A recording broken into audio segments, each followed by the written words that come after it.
Mesdames, Messieurs, bonjour et bienvenue sur notre chaîne YouTube.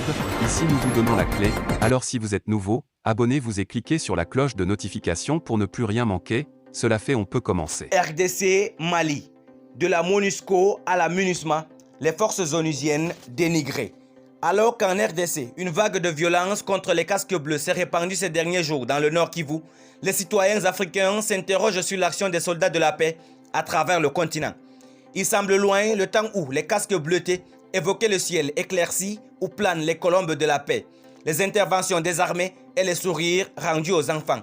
Que s'est-il passé pour que les missions de maintien de la paix des Nations Unies soient conspuées, chahutées, voire agressées? Cette semaine, c'est le spectacle de l'Est de la RDC qui laisse transi. Mise à l'index, la mission de l'Organisation des Nations Unies pour la stabilisation en République démocratique du Congo, MONUSCO, dans la province de Martyr du Nord Kivu.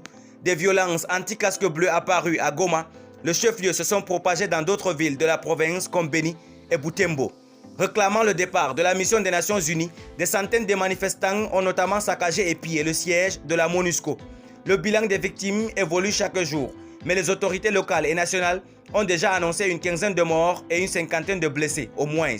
Le décès de 3 membres de la MONUSCO, 2 Indiens et 1 Marocain, a été confirmé. Délit d'impuissance ou crime d'indifférence de la force onusienne. Alors que la résolution 1279 du Conseil de sécurité instituant la MONUC, devenue MONUSCO, date du 30 novembre 1999, des citoyens congolais déplorent que les missionnaires casqués n'aient pas pu mettre un terme aux exactions des bandes armées qui sèment la mort parmi les civils dans les provinces du Nord-Est, qu'elles pillent au passage. Pourtant bien dotés en budget, 1,5 milliard de dollars par an et en effectif, plus de 23 000 personnes déployées, la MONUSCO reste particulièrement paralysée par l'impératif fait au casque bleu de ne jamais se comporter en belligérant.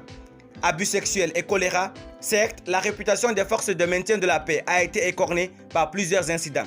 Des personnels de la MONUC ont été impliqués dans 140 cas d'allégations d'abus sexuels, voire d'exploitation sexuelle. Des casques bleus ont importé une épidémie de choléra en Haïti, alors qu'aucun cas n'avait été détecté depuis plus d'un siècle.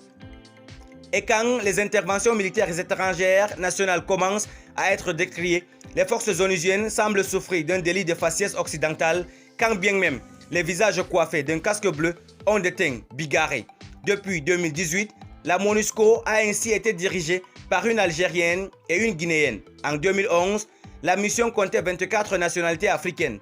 En Afrique de l'Ouest, la mission multidimensionnelle intégrée des Nations Unies pour la stabilisation au Mali, MINUSMA, sera-t-elle jetée avec l'eau de Barkhane? Si des acteurs de la vie politique malienne réclament le départ de ces troupes, ce n'est pas simplement parce que leur porte-parole français a embauché la trompette de sermon. Des dysfonctionnements ont aussi été avoués, à moitié pardonnés. Merci pour votre aimable attention. Si vous êtes nouveau, n'oubliez pas de cliquer sur la cloche de notification et de vous abonner à la chaîne. Merci, à très bientôt pour une nouvelle vidéo.